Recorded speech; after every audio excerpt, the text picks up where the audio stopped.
মুক্তিযুদ্ধ বিষয়ক মন্ত্রী আহমেদ আজম খান বলেছেন, বাংলাদেশের ইতিহাসে সবচেয়ে বড় অর্জন মুক্তিযুদ্ধকে সমুন্নত রাখতে কাজ করছে সরকার। আর প্রতিমন্ত্রী ইশরাক হোসেন বলেছেন, মুক্তিযোদ্ধাদের জন্য বীর নিবাস প্রকল্পের মাধ্যমে আরও ৩০,০০০ বাসস্থান নির্মাণ করবে সরকার। অন্যদিকে প্রধানমন্ত্রীর প্রতিরক্ষা বিষয়ক অবসরপ্রাপ্ত ব্রিগেডিয়ার উপদেষ্টা ডক্টর AKM শামসুল ইসলাম বলেছেন, দেশের স্বার্থে সিভিল প্রশাসনের সাথে সমন্বয় করে কাজ করবে সশস্ত্র বাহিনী। মহিবুল্লাহ মুহিবের রিপোর্টে বিস্তারিত। রাজধানীর ওসমানী মিলনায়তনে আয়োজিত জেলা প্রশাসক সম্মেলনের তৃতীয় দিনে প্রতিরক্ষা মন্ত্রণালয় ও সশস্ত্র বাহিনী বিভাগের সঙ্গে দিনের প্রথম কার্য অধিবেশন অনুষ্ঠিত হয়।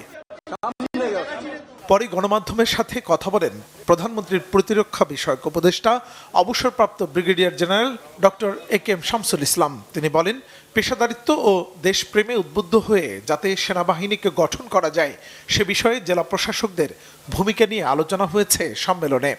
সেনাবাহিনীতে যাতে আমরা আরো শক্তিশালী জনবল সম্পৃক্ত করতে পারি এবং সেই ব্যাপারে জেলা প্রশাসকদের কি ভূমিকা সে ব্যাপারে আমরা আলোচনা করেছি। আরো আলোচনা করেছি আমাদের যে বিগত ইলেকশনে সেনাবাহিনী আমাদের যে জেলা প্রশাসক কিংবা সিভিল অ্যাডমিনিস্ট্রেশনের যে রোল, তারা যে হারমোনিতে কাজ করেছে সেই হারমোনিটাকে আরো কিভাবে স্ট্রং করা যায়, পারস্পরিক আস্থা এবং বিশ্বাস আরো কিভাবে বৃদ্ধি করা যায় সেই ব্যাপারে আমরা আলোচনা করেছি। মোট 8টি কার্য অধিবেশনে স্থানীয় সরকার, মুক্তিযুদ্ধ বিষয়ক মন্ত্রণালয়ের মন্ত্রী ও প্রতিমন্ত্রীরা নানা দিক নির্দেশনা দেন জেলা প্রশাসকদের। আওয়ামী লীগ আমলে মুক্তিযোদ্ধাদের তালিকা নিয়ে যে অনিয়ম হয়েছে তার নিরসনে জেলা প্রশাসকদের সহায়তা চান মন্ত্রীরা। মুক্তিযুদ্ধ আমাদের ইতিহাসের সবচেয়ে বড় অর্জন। এই অর্জনকে আমরা লালন করি, আমরা ধারণ করি।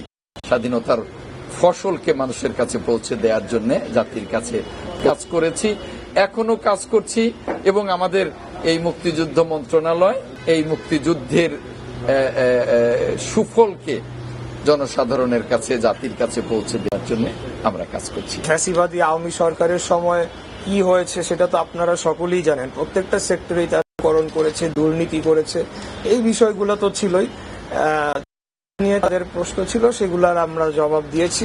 এর পাশাপাশি 2024 সালে যে উত্থান হয়েছিল সেখানে আমরা জুলাই যোদ্ধাদের জন্য কি করছি সেটার বিস্তারিত আমরা জানিয়েছি এবং তাদের সহযোগিতা কামনা করেছি। গত 3 মে 4 দিনব্যাপী জেলা প্রশাসক সম্মেলনের উদ্বোধন করেন প্রধানমন্ত্রী তারেক রহমান। মুহিবুল্লাহ মুহিব, বাংলা ভিশন, ঢাকা।